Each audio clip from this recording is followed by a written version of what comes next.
Bonjour et bienvenue dans un nouvel épisode de India and Global Left. Si vous découvrez l'émission, n'oubliez pas de vous abonner. Pensez également à devenir membre YouTube, à nous soutenir sur Patreon ou à faire un petit don via le lien dans la description. Mais au minimum, regardez cette émission, aimez, partagez et commentez. Sans plus attendre, permettez-moi d'accueillir notre invité de ce soir, l'ancien ambassadeur des États-Unis, Chas Freeman. L'ambassadeur Freeman est un diplomate américain à la retraite, auteur et commentateur en géopolitique. Ambassadeur Freeman, bienvenue à nouveau sur India and Global Left. Heureux d'être avec vous, Chas. Je voudrais commencer par la Palestine, étant donné que l'IPC, la classification intégrée de la sécurité alimentaire, un organisme soutenu par l'ONU, a récemment publié un rapport indiquant que la seule ville de Gaza compte plus de 500 000 personnes souffrant d'une famine catastrophique. Et il est tout à fait possible que cela s'étende à Deir al-Balah et Khan Younes le mois prochain. Là où les Israéliens débattent actuellement de l'élargissement de leur opération militaire depuis Gaza, le corridor de Morag au sud et Netzarim au nord.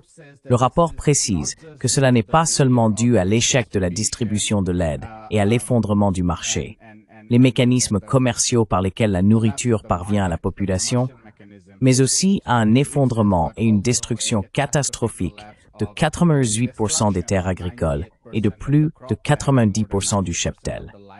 Quelle est votre évaluation de la situation actuelle à Gaza?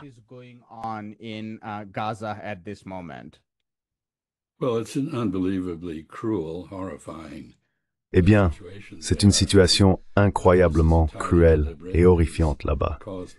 C'est entièrement délibéré. Cela est causé par plusieurs facteurs. Le principal est le blocage de la nourriture et d'autres aides humanitaires destinées aux habitants de Gaza. Cela est renforcé par des actions volontaires de certains colons israéliens qui, lorsque des camions approchent du point de passage vers Gaza, agressent souvent les camions et détruisent la nourriture et les autres fournitures qu'ils transportent. Ce n'est donc pas seulement un cas de génocide perpétré par le gouvernement israélien. C'est en réalité un génocide mené par des Israéliens ordinaires contre les Palestiniens sur place.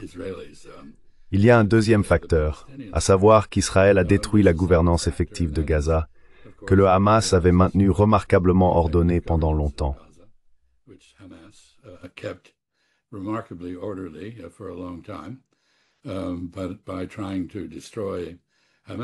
Mais en essayant de détruire le Hamas, en somme d'exterminer les Palestiniens afin de débarrasser Israël de l'épouvantail du Hamas, ils ont également plongé Gaza dans un état d'anarchie.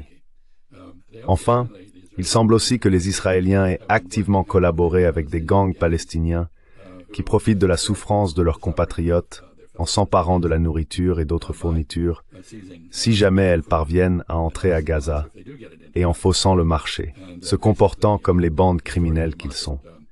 C'est donc une situation épouvantable.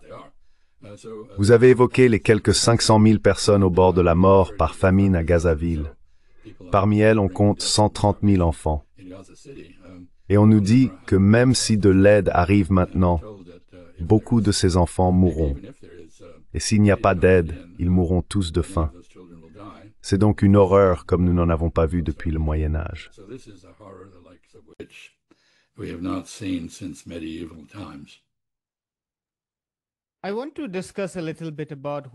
Je voudrais discuter un peu de la façon dont les médias traditionnels, les médias occidentaux, décrivent ce qu'ils appellent des négociations menées, disons, par l'américano-palestinien Abizar Ababa, avec le Qatar et l'Égypte, qui discutent avec le Hamas, puis transmettent des informations à Steve Witkoff, lequel s'entretient ensuite avec Netanyahou.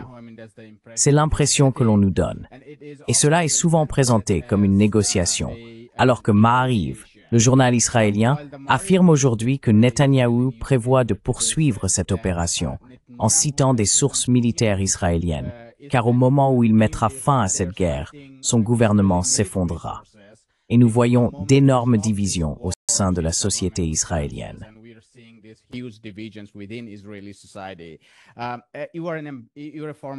Vous êtes un ancien ambassadeur. Ma question pour vous est la suivante.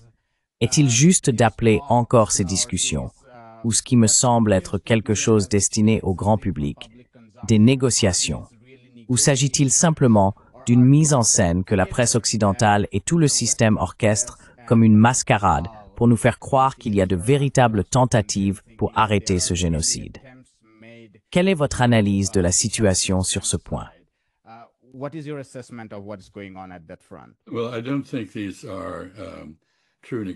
Eh bien, je ne pense pas qu'il s'agisse de véritables négociations. Il s'agit d'une tentative d'imposer une reddition suicidaire à la direction palestinienne. C'est un effort pour en finir une bonne fois pour toutes avec le nationalisme palestinien. Par conséquent, il n'y a pas de véritable échange. L'objectif n'est pas de parvenir à un accord, mais d'obtenir une capitulation. Voilà pour le premier point. Le second, c'est qu'il n'existe absolument aucune preuve que la partie israélienne, en particulier le Premier ministre Netanyahou, ait la moindre intention de parvenir à un accord avec le Hamas. Leur objectif, constamment affirmé, est de détruire le Hamas pour que le Hamas soit tué, soit poussé au suicide.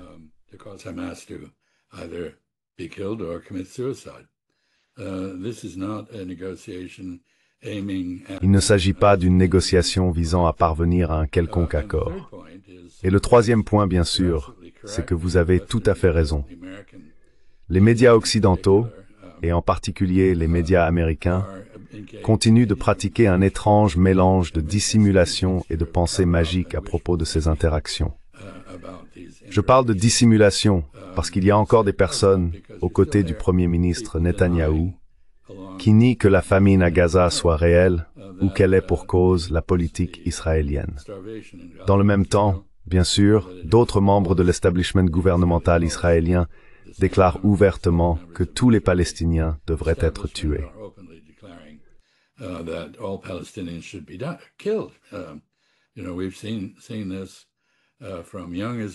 Vous savez, nous avons vu cela de la part de jeunes Israéliens ainsi que de membres du gouvernement. Donc non, je ne pense pas que ce soit authentique. Je crois que c'est un autre exemple de poudre aux yeux, si vous voulez, c'est-à-dire des actions purement performatives. Il semble qu'à l'époque actuelle, et l'administration Trump en est un exemple à bien des égards, si les dirigeants trouvent impossible d'accomplir quelque chose, ils essaient alors de créer l'illusion qu'ils ont accompli quelque chose. Ainsi, nous assistons à une manipulation des images et des récits, des narrations qui ressemblent très peu à ce qui se passe réellement.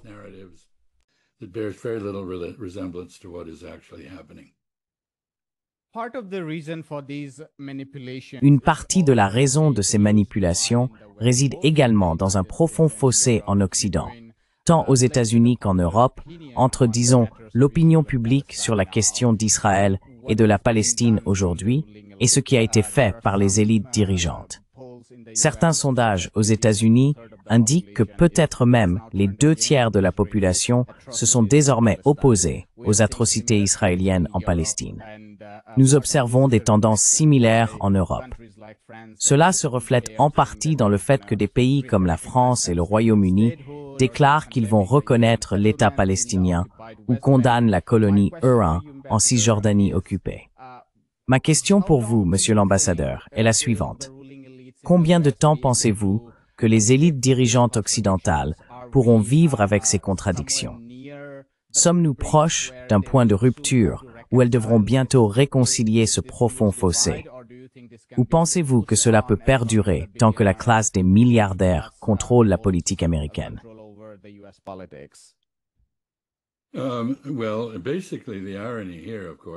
Eh bien, fondamentalement, l'ironie ici, bien sûr, c'est qu'une grande partie de la raison de la montée du populisme en tant que menace pour la démocratie constitutionnelle en Occident en général, et aux États-Unis en particulier, même si l'Europe n'est pas exclue de cela, réside précisément dans le fait que les élites dirigeantes, semblent indifférentes à l'opinion de masse. Ainsi, on observe des majorités très claires en faveur d'un certain nombre de choses, et elles sont tout simplement ignorées, tandis que les politiciens jouent entre eux à des jeux pour leur avantage financier et autres. C'est donc une maladie de la démocratie occidentale à l'heure actuelle qui la menace gravement.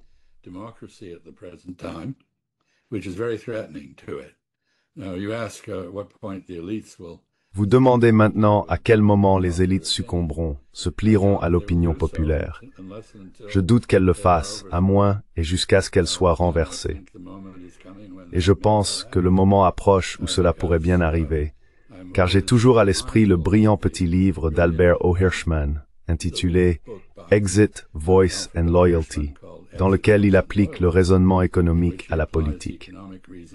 Et il conclut essentiellement en examinant d'abord les modèles d'entreprise, puis les modèles de gouvernance, que la clé de la stabilité dans tout système, qu'il soit économique ou politique, réside dans un niveau élevé d'apathie. C'est-à-dire que les gens sont prêts à accepter tout ce qui se passe.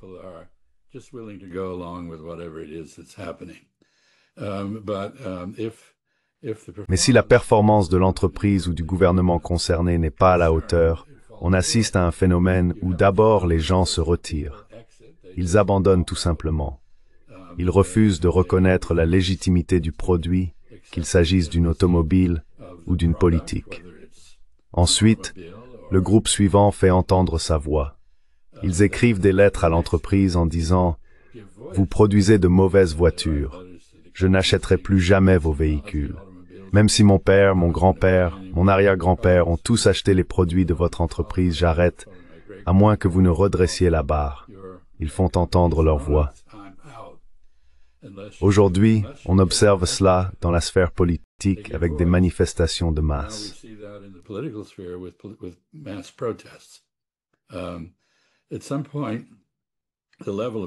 À un certain moment, le niveau d'apathie descend en dessous du seuil à partir duquel la stabilité peut être maintenue.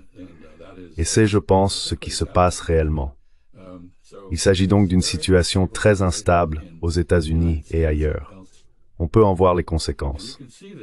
En réalité, le président Trump, qui a surfé sur cette vague populiste pour accéder au pouvoir, a désormais du mal à maintenir sa propre base alors qu'il prend des mesures, ou qu'il ne prend pas de mesures, qui sont fortement soutenues ou contestées par les membres de son propre cercle, si l'on peut dire.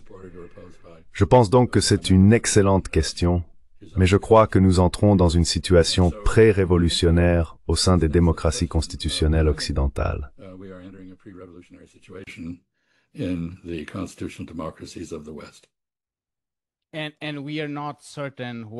Et nous ne savons pas avec certitude ce qui remplacerait ou ce qui succéderait à cette situation pré-révolutionnaire.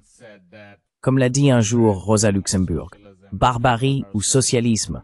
Pour elle, le socialisme est une forme de reconstitution progressive de la société. Donc lorsque vous dites que nous sommes dans une situation pré-révolutionnaire, espérez-vous que quelque chose de meilleur la remplacera, ou êtes-vous incertain quant à ce qui viendra ensuite?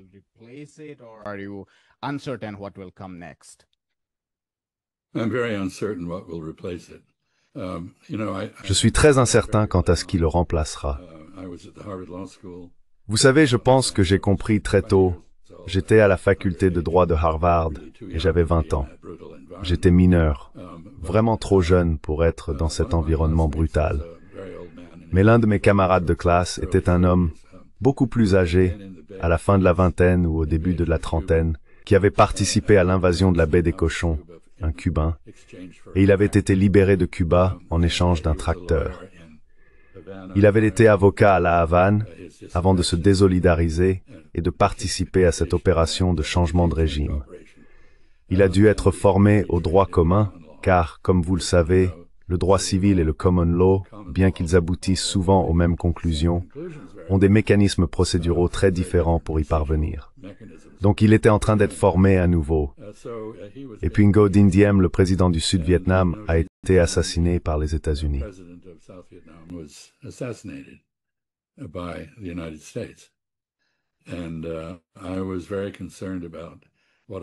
Et j'étais très préoccupé par ce que je voyais se passer en Indochine. J'ai pris un café avec mon ami et je lui ai dit que j'étais très satisfait parce que j'espérais qu'à présent le Sud-Vietnam pourrait enfin avoir une direction décente et attrayante capable de le maintenir en tant qu'État. Et je me souviens de ce qu'il m'a répondu. Il m'a dit, « Pourquoi supposes-tu que le successeur sera meilleur que la personne qui a été renversée ?» Et je m'en suis toujours souvenu car on n'en sait rien. Cela dit, il y a une possibilité, on le voit dans la politique new-yorkaise avec Mamdani, que les mécanismes électoraux qui sont conçus pour permettre et faciliter les changements de gouvernement puissent fonctionner. Et il se pourrait que nous assistions à l'émergence de quelque chose de radicalement différent en termes de contenu idéologique de notre gouvernement.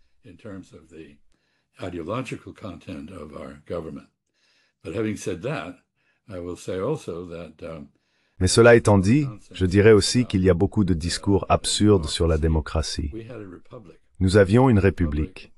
La République était un système représentatif dans lequel les représentants du peuple étaient censés exercer leur propre jugement et non servir de simples tampons à l'opinion de masse. Nous n'avions pas un gouvernement fonctionnant par référendum. Beaucoup de choses ont changé à ce sujet, mais l'essence du gouvernement était la limitation constitutionnelle du pouvoir et l'état de droit, la justice procédurale, si l'on veut, c'est-à-dire le respect de la procédure régulière. L'idée que le résultat d'une délibération ou de l'élaboration d'une politique, la légitimité de ce résultat, doit être déterminée par l'équité du processus. Si le processus a été équitable, alors il faut accepter le résultat. Le but des tribunaux, le but d'un système judiciaire, n'est pas de rendre la justice, même si l'on espère qu'il le fasse.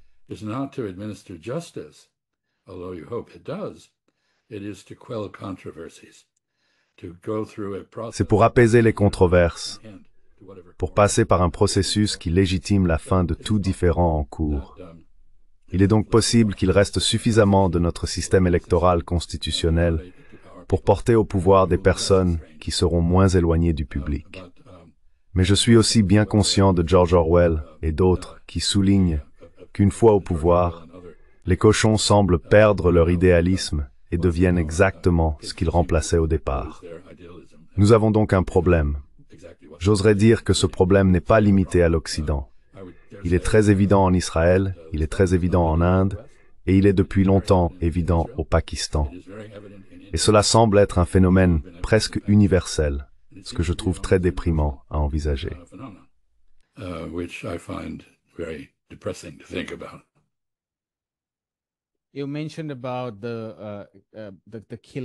Vous avez mentionné l'assassinat au Sud-Vietnam, et Kennedy lui-même en était très mécontent. Il n'était pas au courant de cet assassinat. Avant cela, il avait dit « Mon Dieu, comment puis-je sortir du Vietnam ?» Parce que tous ceux qui l'entouraient étaient tellement divisés sur la politique à adopter vis-à-vis du gouvernement sud-vietnamien. Cela reflète le genre de pression à laquelle le président des États-Unis est confronté.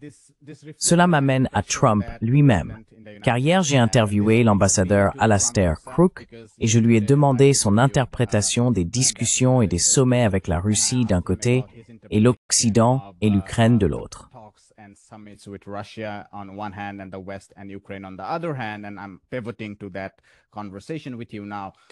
Et je me tourne maintenant vers cette conversation avec vous.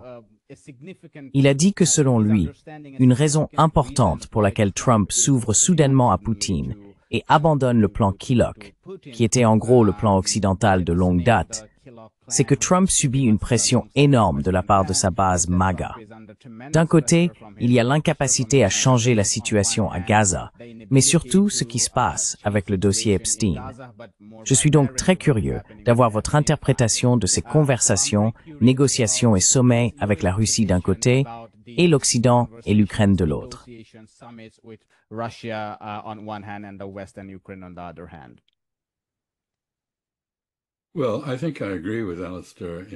Eh bien, je pense que je suis en partie d'accord avec Alastair. C'est-à-dire que la réunion à Anchorage était en partie une mise en scène. C'était un effort pour changer de sujet. C'était une tentative de détourner l'attention de l'échec fondamental de Trump à accomplir ce qu'il avait promis à ses partisans. En fait, à bien des égards, il a fait le contraire de ce qu'il avait promis, non seulement en matière de politique étrangère, mais aussi sur d'autres sujets. Et, Bien sûr, il doit être conscient que malgré son adhésion à l'école d'économie de Peter Navarro, qui à ma connaissance ne compte qu'un seul membre en dehors du président Trump, à savoir Peter Navarro lui-même, je pense qu'il doit savoir que nous sommes sur le point de faire face à une flambée de l'inflation due aux tarifs douaniers qui entrent enfin en vigueur.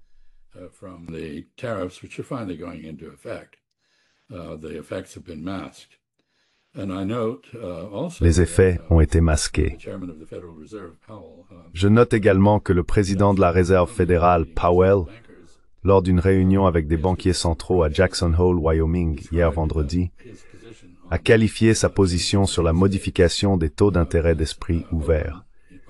Mais il a précisé qu'il justifiait son incapacité à dire s'il allait baisser ou augmenter les taux d'intérêt en expliquant que les États-Unis connaissaient désormais un marché du travail en contraction. Autrement dit, le nombre de personnes employées diminue. Beaucoup d'entre elles ont quitté le marché du travail, elles en sont donc sorties. Cela maintient le taux de chômage nominal à un niveau bas, mais c'est caractéristique d'une récession. Il s'agit d'un ralentissement de la croissance ou d'un retournement de la croissance économique. Et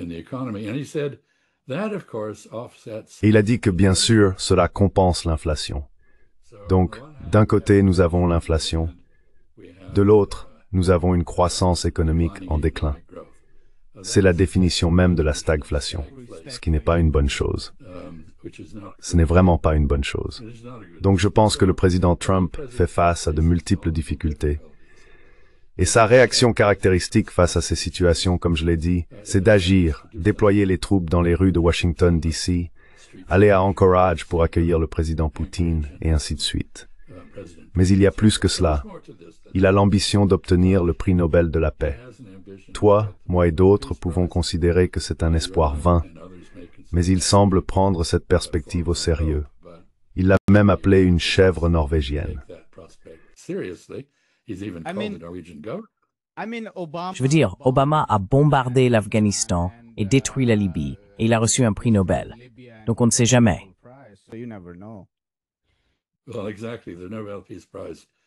Eh bien, exactement.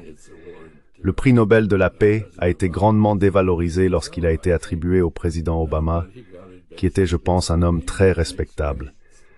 Mais il l'a essentiellement reçu parce qu'il était métis et pas pour autre chose. Aux yeux des Norvégiens, il semblait incarner un véritable tournant dans la politique américaine. Peut-être que c'était le cas. Quoi qu'il en soit, ils n'ont pas trouvé d'autre moyen de le faire venir à Oslo, alors ils lui ont donné un prix pour qu'il vienne. Bref, je veux dire que je pense que les motivations de Trump sont multiples. Il veut vraiment instaurer la paix en Ukraine. Je ne pense pas qu'il se soucie beaucoup des Ukrainiens. Et je ne pense pas qu'il ait eu, jusqu'à ce qu'il aille à Anchorage, je ne pense pas qu'il ait eu la moindre compréhension des enjeux en Europe. Il y est allé, et il a fait quelque chose de très important.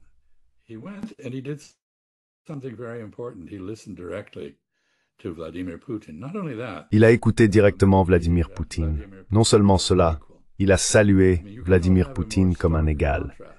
Je veux dire, on ne pourrait pas avoir de contraste plus frappant que celui entre sa façon de saluer Poutine à Anchorage et son imitation du directeur d'école face à une bande d'élèves récalcitrants, les 7 nains européens, venus dans le bureau ovale pour se faire réprimander et embobiner par le grand maître, le président Trump. Il a donc été critiqué pour avoir accordé l'égalité au président Poutine.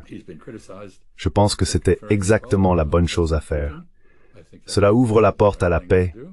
Cela ne crée pas un processus de paix. Et il est clair qu'il y a une certaine confusion à la suite de cette rencontre, comme c'est toujours le cas lors des réunions avec Trump.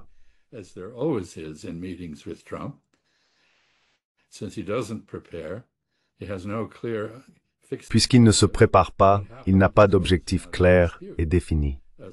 Ce qui s'est passé fait toujours l'objet de débats.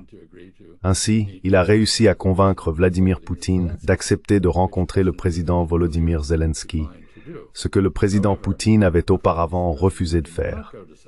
Cependant, bien sûr, le président Poutine n'acceptera pas une telle rencontre, à moins qu'un ordre du jour n'ait été établi grâce à un travail minutieux au niveau inférieur. Les sommets servent généralement à ratifier des décisions qui ont été élaborées à des niveaux inférieurs sous la direction des dirigeants. Ils ne sont pas faits, vous savez, pour négocier à partir de zéro. Et pourtant, c'est exactement ce que le président Trump a fait à Anchorage. Donc, nous sortons de là. Il semble aussi qu'il ait mal compris la référence russe aux garanties de sécurité.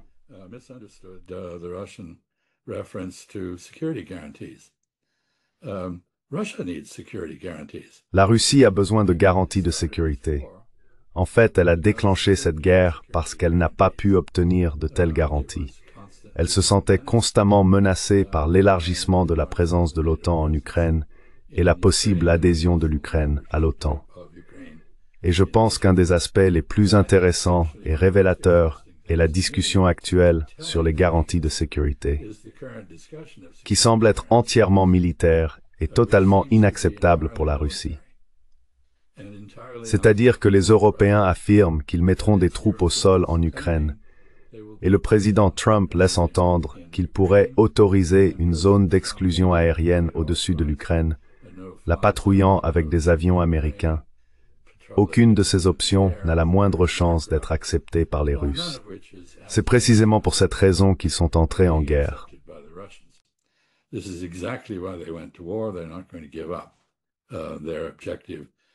Ils n'abandonneront pas leur objectif d'éliminer la menace qu'ils perçoivent de l'Ukraine.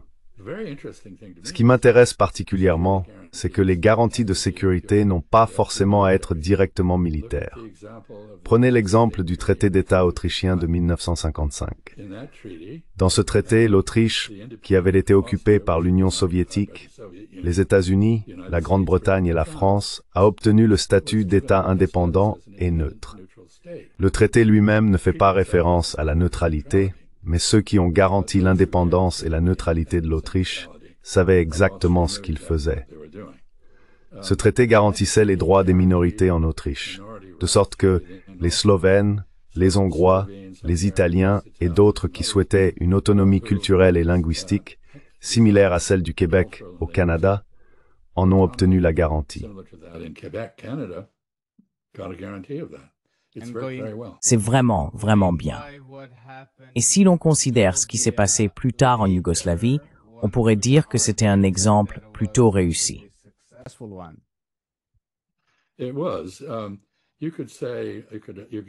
On pourrait citer d'autres exemples. La Suisse, en 1820, les puissances européennes se sont mises d'accord sur l'indépendance et la neutralité de la Suisse. Et cela a très bien duré. La Suisse semble aujourd'hui s'aligner un peu sur l'OTAN, mais malgré tout, cela a perduré. Je pense qu'aux années 1880, la neutralité et l'indépendance de la Belgique ont été reconnues par les puissances concernées en tant qu'État tampon. Il existe donc des exemples de garanties soutenues par la possibilité de recourir à la force, mais sans déploiement militaire. Il n'y a pas de troupes étrangères en Autriche, il n'y a pas de troupes étrangères en Suisse, il n'y avait pas de troupes étrangères en Belgique.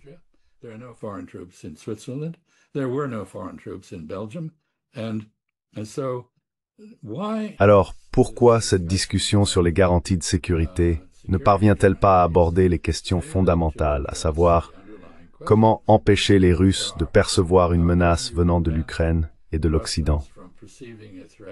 Comment empêcher l'Occident de percevoir une menace venant de la Russie? Les deux camps ont évidemment des peurs exagérées. Les Russes ont montré qu'ils étaient prêts à faire la guerre à cause de ces peurs.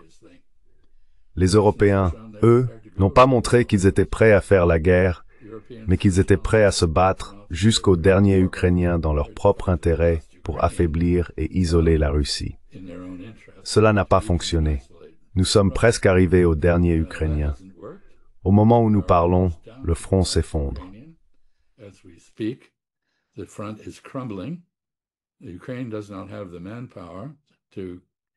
L'Ukraine n'a pas la main-d'œuvre nécessaire pour poursuivre cette guerre. Il y a eu récemment un piratage, un prétendu piratage du ministère ukrainien de la Défense, qui a révélé des documents semblant authentiques. Quand je les ai vus pour la première fois, j'ai pensé que c'était difficile à croire, mais ils recensent une combinaison de tués au combat, disparus, défections et désertions totalisant 1,7 million d'Ukrainiens au cours des 3 ans et demi écoulés.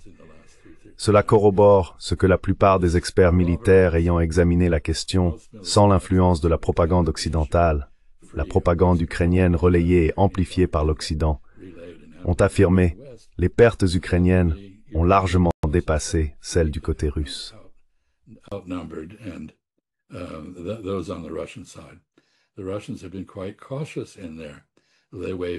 Les Russes ont été assez prudents dans leur avancée, c'est pourquoi il ne s'agit pas d'une blitzkrieg, c'est lent. Des expressions comme agression non provoquée, invasion à grande échelle, etc. relèvent de la propagande.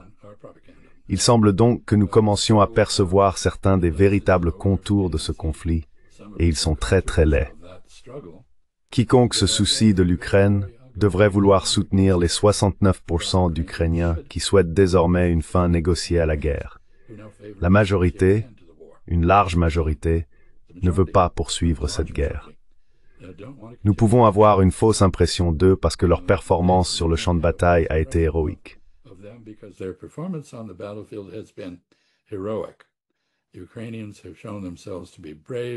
Les Ukrainiens ont fait preuve de courage, d'innovation et de compétence en matière de guerre, mais cela ne suffit pas. Il faut que cela prenne fin. Je pense que le président Trump, à son crédit, en est conscient et y voit une opportunité. Son problème, c'est qu'il est entouré de personnes incompétentes qui amplifient sa propre incompétence au lieu de la corriger et qui lui disent ce qu'il veut entendre. Lorsqu'on lui dit quelque chose qu'il ne veut pas entendre, il les licencie ou les ignore. On voit que le chef de l'agence du renseignement de la défense vient d'être limogé pour avoir rapporté que l'attaque contre l'Iran n'a pas anéanti le programme nucléaire iranien. Ce n'est pas une façon de diriger un gouvernement, à mon avis.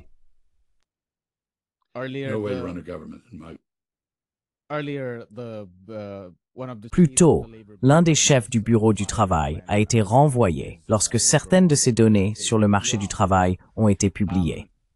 Et puis on peut aussi dire que fondamentalement, Tulsi Gabbard, lorsqu'elle a donné une réponse politiquement incorrecte, a également été écartée.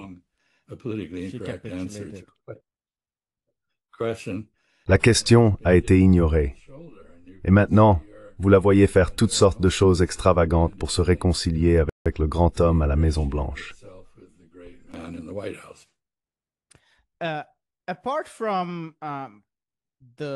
En dehors du groupe de personnes incompétentes qui l'entourent, il existe également des contradictions structurelles dans cette négociation de paix. Premièrement, comme vous l'avez dit, toute la compréhension concernant la renégociation du cadre de sécurité en Eurasie est soit complètement mal comprise, soit ignorée en Occident. La Russie n'a cessé de répéter, et maintenant, de manière très explicite, par la voix du ministre des Affaires étrangères Sergueï Lavrov et d'autres, que toute négociation concernant le cadre de sécurité devrait impérativement inclure la Russie, et potentiellement aussi la Chine. Mais l'Occident, y compris le gouvernement ukrainien actuel, n'a cessé de le nier.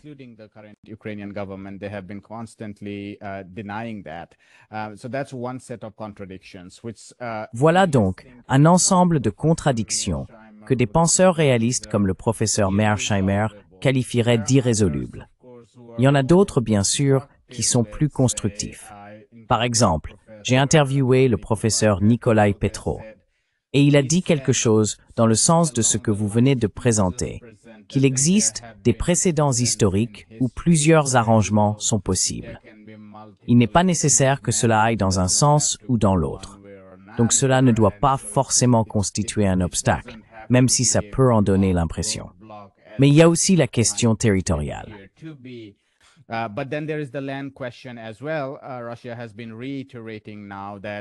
Russie ne cesse de répéter que l'Ukraine doit céder Luhansk et Donetsk, et le Moscow Times ainsi que d'autres médias rapportent constamment la prise de nouveaux villages dans ces régions par les forces russes. Cela s'accompagnerait d'un gel des positions à Zaporizhia et Kherson. Mais la partie ukrainienne et le professeur Mearsheimer affirment qu'il est impossible pour quiconque à Kiev d'accepter cela pour des raisons politiques. Cela semble donc constituer une différence majeure. Quelle est votre analyse de ces évolutions, de ces contradictions? Pensez-vous qu'elles pourraient être résolues si des diplomates et négociateurs avisés s'en saisissaient, ou estimez-vous qu'elles sont, pour des raisons politiques, irréconciliables?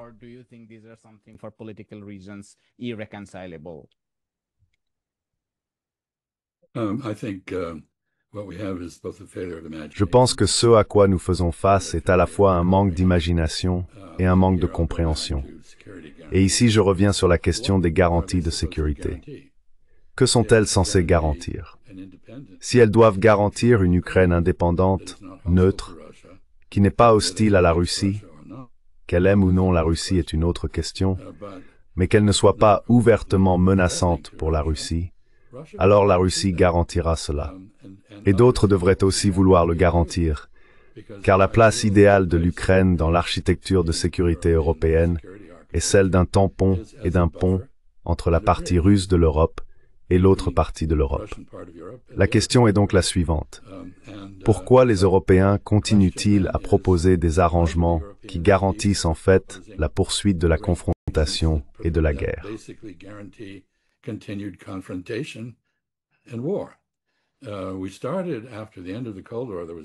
Nous avons commencé après la fin de la guerre froide. Il y avait une expression utilisée par George H.W. Bush, une Europe entière et libre. Ironiquement, nous avons fini par diviser l'Europe, et tout ce qui était libre est désormais en danger. Bien sûr, l'Ukraine n'est plus une démocratie, si tant est qu'elle l'ait jamais été. Nous pourrions en discuter, mais je pense que c'est assez évident. Si vous n'avez pas de partis politiques légaux, si vous n'avez pas la liberté d'expression, si vous pouvez être enrôlé de force dans l'armée, si vous ne pouvez pas aller à l'église de votre choix parce que l'église orthodoxe russe classique a été interdite, si des livres sont brûlés, si les langues sont réglementées par le gouvernement comme c'est le cas en Ukraine, ce n'est pas une démocratie. Donc nous pouvons oublier cela.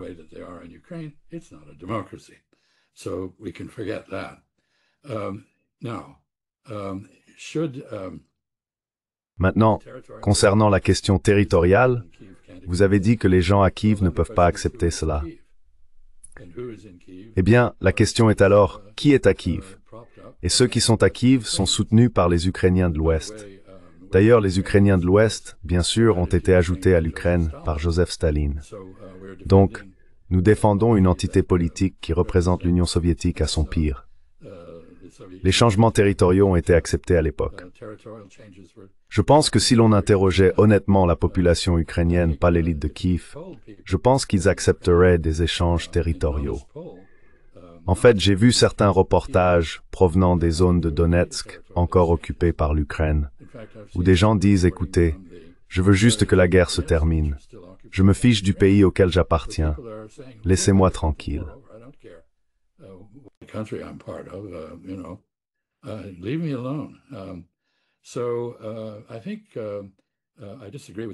Donc je pense que je ne suis pas d'accord avec John Mearsheimer, c'est impossible. Mais ce qui doit donc se produire, c'est un changement de régime à Kiev. Et ironiquement, bien sûr, c'est le changement de régime à Kiev en 2014 qui a tout déclenché.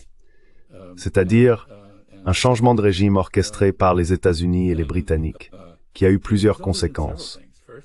D'abord, l'interdiction de l'utilisation de la langue russe dans le discours officiel et dans l'éducation, ce à quoi se sont opposés les 29% d'Ukrainiens dont la langue maternelle était le russe. Cela a mené à une insurrection, cela a mené à une guerre civile, en fait, et au bombardement des deux oblasts du Donbass, Louhansk et Donetsk. Et cela a finalement conduit au rassemblement de troupes ukrainiennes le long des frontières des républiques autoproclamées, là-bas, des républiques russophones.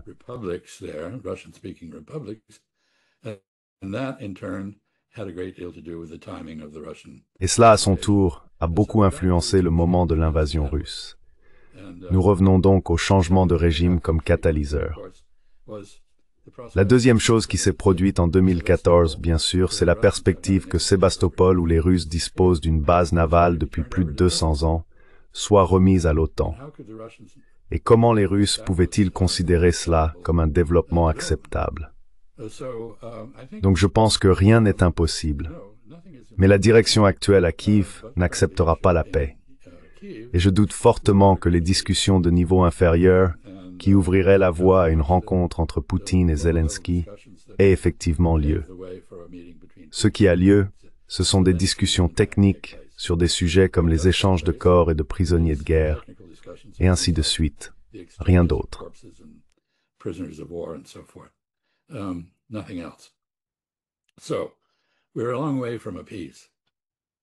Nous sommes donc encore loin de la paix.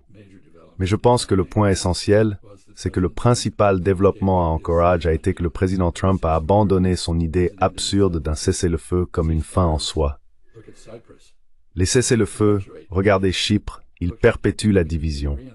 Regardez la péninsule coréenne, ils perpétuent le danger de guerre.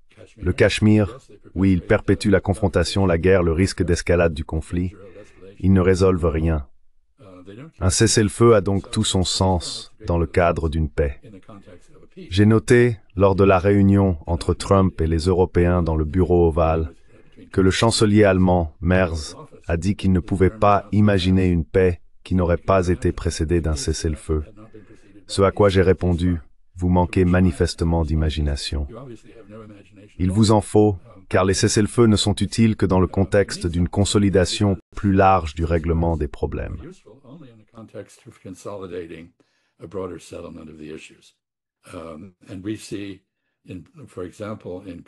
Et nous voyons par exemple au Kosovo et en Bosnie-Herzégovine les conséquences du fait de ne pas résoudre les problèmes plus larges et de se contenter de mettre en place des trêves.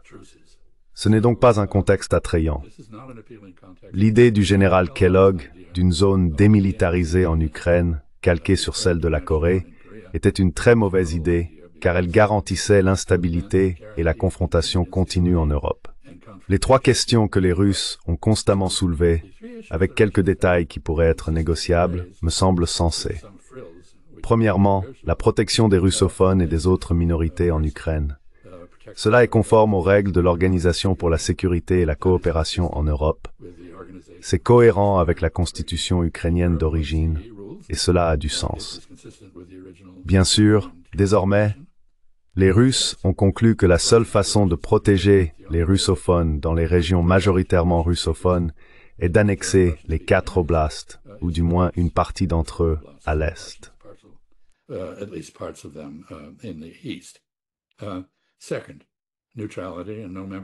Deuxièmement, la neutralité et l'absence d'adhésion à l'OTAN. Aucune troupe étrangère en Ukraine. En d'autres termes, aucune menace de l'Ukraine envers la Russie et aucune menace de l'Ukraine envers le reste de l'Europe. Et on oublie souvent la seconde partie de la neutralité, à savoir que les Russes doivent partir si tel est le cas. Et le troisième point, bien sûr, est celui que nous avons complètement omis de discuter, sauf de manière périphérique dans cette conversation, à savoir la question de l'introduction de la stabilité et de la paix en Europe. L'Europe n'est pas en paix, l'Europe est divisée. L'Europe est divisée entre Russes, Européens et Américains. Et ici, je pense que le président Trump a fait autre chose d'assez important comme geste envers sa base MAGA à Anchorage. Il a essentiellement mis en place une situation où il pouvait dire « D'accord, Européens, vous voulez continuer ce combat.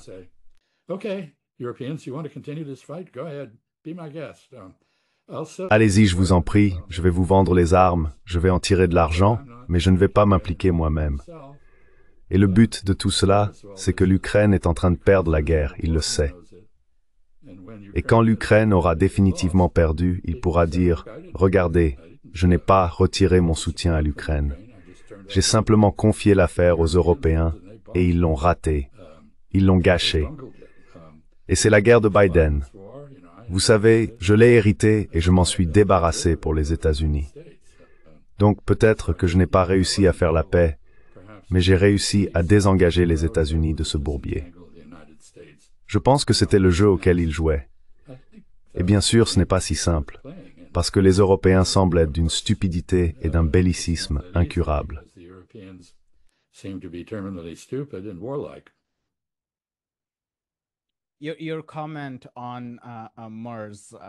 Votre commentaire sur Merkel, la chancelière allemande, fait écho à ce qu'a dit le ministre russe des Affaires étrangères, Sergueï Lavrov, à propos des Européens en général lors de cette réunion collective. Il n'a pas utilisé les mots « manque d'imagination », mais il a affirmé qu'en plus d'être non éthique, il manquait de pensée constructive. Ils ont un plan pour poursuivre la guerre. They have a plan for continued war. Right. They do not have a plan for peace. It's that simple. Ils n'ont pas de plan pour la paix. C'est aussi simple que cela. Ils devraient penser à leur propre bien-être. D'un côté, ils craignent le départ des États-Unis d'Europe, car une partie de la stratégie de Trump, dans la mesure où elle a une quelconque logique stratégique, est « L'Europe, occupe-toi de la Russie, et nous nous concentrerons sur la Chine ». Et je ne pense pas que les Russes et les Chinois trouvent cette perspective attrayante. Donc, je ne pense pas que ça va arriver. En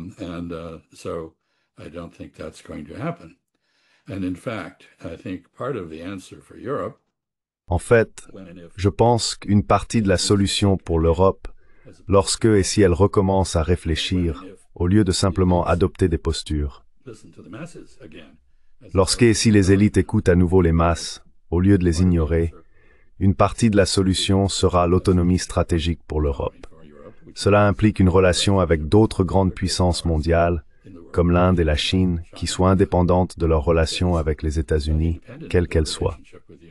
Et j'ajouterais le Brésil comme un autre acteur majeur.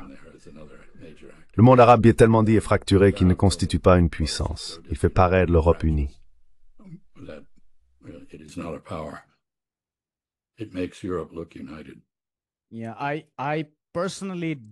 Oui, personnellement, je ne vois pas cela arriver de sitôt, étant donné la façon dont ils se sont comportés lors des soi-disant négociations tarifaires.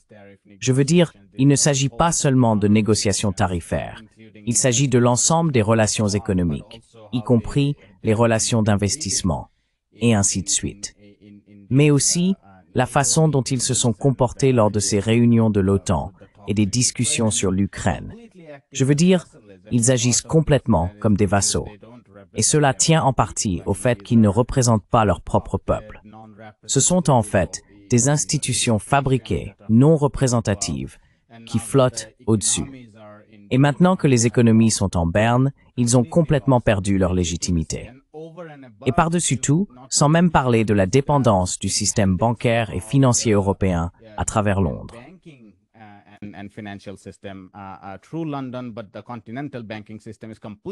Mais le système bancaire continental est complètement lié à Wall Street. Il existe donc cette double dépendance vis-à-vis des États-Unis. D'une part, il y a la dépendance sécuritaire à l'architecture de l'OTAN. Mais d'autre part, et c'est selon moi encore plus important, il y a la dépendance au système financier. Excusez-moi. Mais bon, commentez si vous le souhaitez à ce sujet. Mais j'avais une question très rapide à vous poser. Étant donné l'importance centrale du changement de régime que vous avez mentionné, par changement de régime, entendez-vous simplement un changement, disons le départ de Netanyahou, parce que c'est quelque chose de relativement facile à imaginer, puisqu'il pourrait y avoir un processus électoral, ou parlez-vous de toute la coalition de forces qui le soutient? Que voulez-vous dire par changement de régime en Ukraine?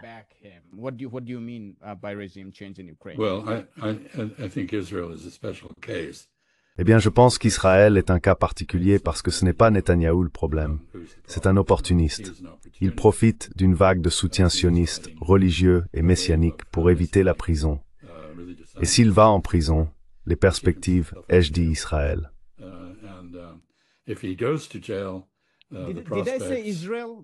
Makafgator for Ukraine. Ai-je dit, oh, je suis désolé. Je croyais que tu avais dit, non, excuse-moi. Oui, j'ai peut-être mal parlé. Ma question portait sur l'Ukraine. Oui, étant donné ce que vous avez dit dans votre réponse.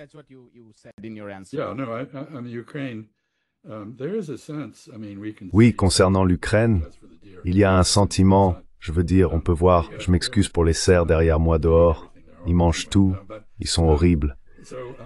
Bref, le problème en Ukraine, c'est que le régime ukrainien est très fragile en ce moment. Il fait face à beaucoup d'opposition. Il a perdu le soutien à la guerre qu'il a porté jusqu'à présent. On le voit très clairement dans les sondages, et ce sentiment de fragilité se traduit par une accélération du détournement de fonds issus de la corruption.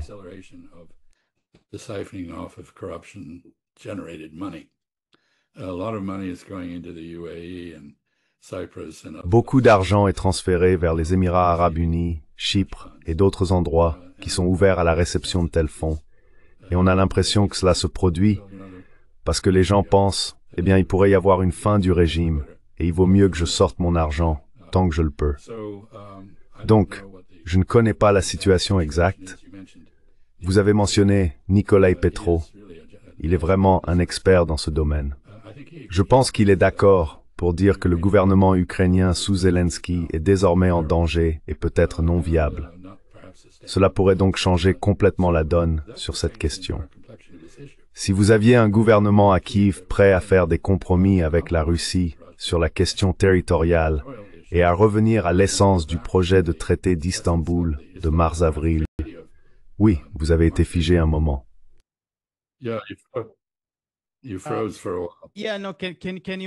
Oui, bien sûr. Pouvez-vous continuer à partir d'ici? Je suis venu en Assam et il y a parfois des coupures de courant. J'ai prévu une batterie de secours, mais cet interrupteur nécessite, enfin, c'est la périphérie de l'Inde. Mais continuez, s'il vous plaît. Je couperai cette partie au montage. Ce n'est pas propre à l'Inde. Pendant la Seconde Guerre mondiale, mes parents m'ont laissé à Long Beach. Mon père était dans la marine, ingénieur.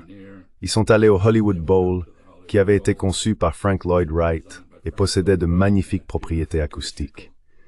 Il a depuis été remplacé par une nouvelle conception. L'électricité a été coupée pendant un spectacle de l'USO, un spectacle musical.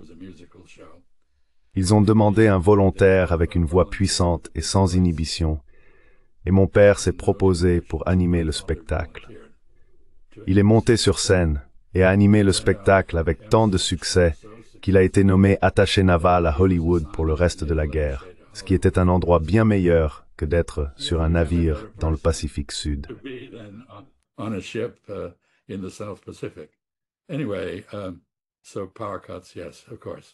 Quoi qu'il en soit, les coupures de courant, oui, bien sûr.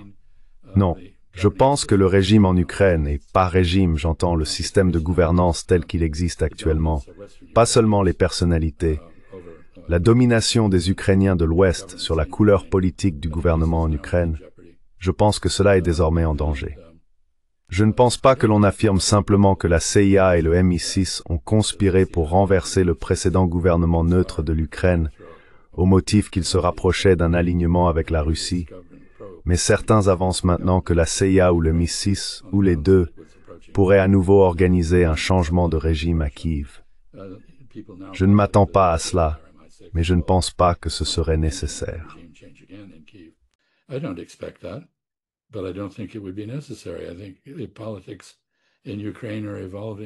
Je pense que la politique en Ukraine évolue dans sa propre direction et reflète le fait que l'Ukraine a été frappée de plein fouet. Elle a été détruite, pratiquement dévastée. Sa population est réduite de moitié par rapport à ce qu'elle était au début de la guerre. Son armée s'effondre. Son économie a été anéantie. Ses infrastructures sont ravagées par les attaques de missiles russes. Et sa seule réponse consiste à essayer d'étendre la guerre en profondeur sur le territoire russe, ce qui valide involontairement l'analyse russe selon laquelle une Ukraine armée par des forces étrangères contre la Russie constitue une menace pour la Russie. Nous en sommes donc revenus exactement au point où nous étions en décembre 2021, sauf que maintenant, nous avons la preuve que les craintes russes sont justifiées.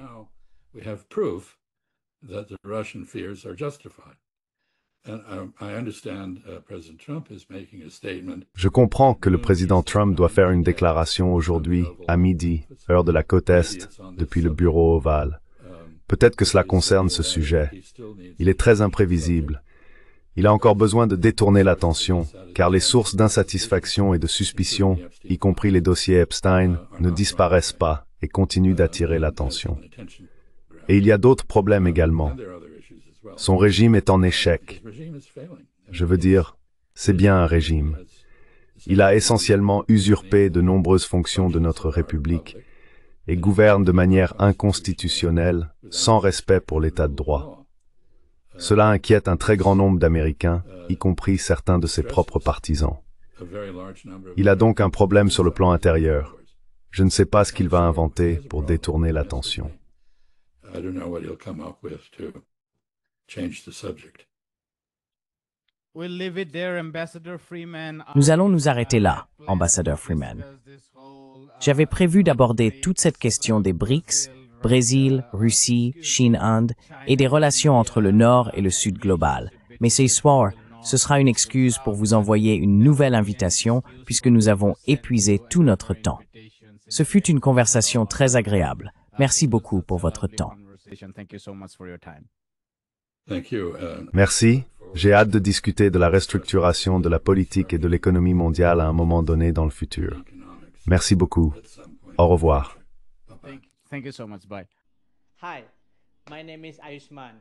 Bonjour, je m'appelle Ayushman. Avec Jyotishman, nous avons lancé cette plateforme. Depuis 2 ans, nous essayons de créer du contenu pour les forces de gauche et progressistes. Jusqu'à présent, nous avons interviewé des économistes, des historiens, des commentateurs politiques et des militants. Si vous avez apprécié notre contenu jusqu'à présent et souhaitez que nous construisions une archive pour la gauche, j'ai 2 demandes à vous faire. Merci d'envisager de faire un don à cette cause. Le lien se trouve dans la description ci-dessous. Si vous ne pouvez pas le faire, ne soyez pas triste. Vous pouvez toujours aimer nos vidéos et les partager avec vos camarades. Enfin, n'oubliez pas d'appuyer sur le bouton d'abonnement.